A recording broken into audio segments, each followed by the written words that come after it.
ದೇವರ ನಾಮಕ್ಕೆ ಸ್ತೋತ್ರವಾಗಲಿ. ಕ್ರಿಸ್ತನ ಆಗಮನ ಕಾಲದ 6ನೇ ದಿನದ ಧ್ಯಾನಕ್ಕಾಗಿ ತೆಗೆದುಕೊಂಡಿರುವಂತಹ ಸತ್ಯವೇದ ಭಾಗವು ಯೆಶಾಯ ಪ್ರವಾದನೆಯ ಗ್ರಂಥ 9ನೇ ಅಧ್ಯಾಯ 1 ಮತ್ತು 2ನೇ ವಚನ. 7ನೇ ವಚನ ಈ ಪ್ರಕಾರವಾಗಿ ಬರೆಯಲ್ಪಟ್ಟಿದೆ.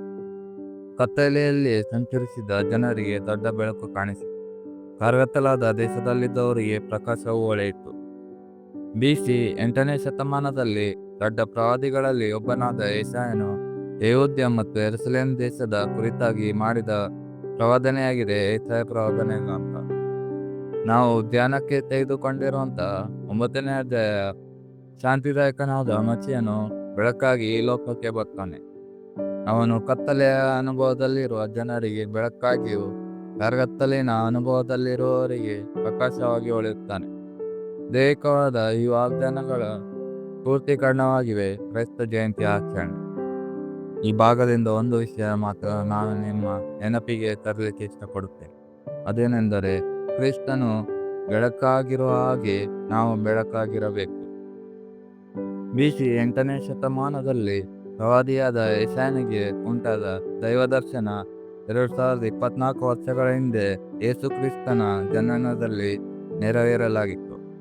ಯೋಹಾನನು ಬರೆದ ಸುವಾರ್ತೆ 8ನೇ ಅಧ್ಯಾಯ 12ನೇ ವಚನದಲ್ಲಿ ಯೇಸು ಸ್ವಾಮಿ ತಾನೇ ಹೇಳುತ್ತಾನೆ, ನಾನೇ ಲೋಕಕ್ಕೆ ಬೆಳಕು, I am the light of the world.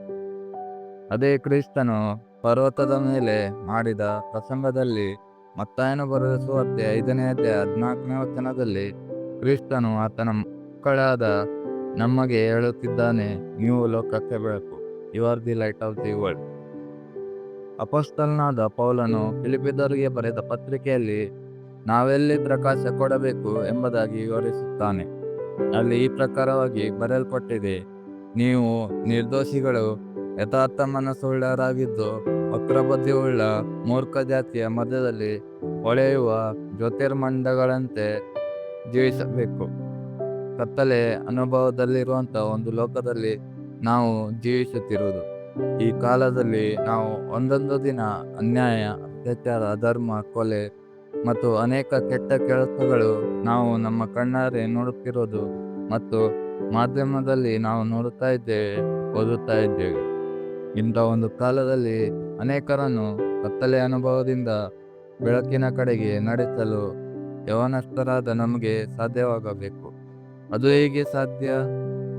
ಕ್ರಿಸ್ತನೊಂದಿಗೆ ಇರುವ ನ್ಯೂನತೆಯಲ್ಲಿ ಜೀವಿಸುವಾಗ ಅದು ಸಾಧ್ಯ. ಅದಕ್ಕೆ ಕ್ರಿಸ್ತನ ಹಸ್ತಗಳಲ್ಲಿ ನಮ್ಮನ್ನೇ ಪೂರ್ಣವಾಗಿ ಸಮರ್ಪಣೆ ಮಾಡೋಣ. ಆಗ ಕ್ರಿಸ್ತ ಜಯಂತಿ ಅರ್ಥಪೂರ್ಣವಾಗಿರುತ್ತದೆ.